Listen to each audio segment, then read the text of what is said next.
Most of the venues that we book are traditional sort of pubs. So the ones we're working with at the moment are the Ed Castle, the Crown and Anchor, the Exeter. They're sort of, pubs that have been there forever. That's where musicians start playing shows. That can be their first show that they'll ever play, might be at somewhere like that, because they're smaller rooms. They're not necessarily 100% reliant on live music for their income. So the band can kind of get a start and they also get some income, and that can really generate a band's career starts from that moment. So if we don't have those rooms for people to play, then obviously that's going to be a really big problem for live music in this city and not help artists develop either. So yeah, I think we've got to support the pubs that we already have.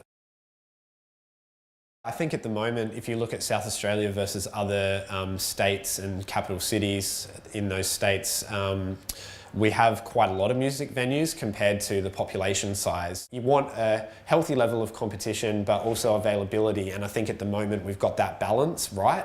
So if we have more venues, it might become a bit of a problem where we have an oversupply of venues, but an undersupply of musicians to actually play in them. So it is an ecosystem, and I think the way we are right now seems to be working fairly well. So I wouldn't want to be seeing any massive changes either way to how things are at the moment. Having a lot of small bars open, whilst they're a great thing for vibrancy and that keeping people in the city or whatever, it doesn't really help live music in any way, because they can't have live music in those spaces. So yeah, I can't really see having many more small bars helping live music in any way.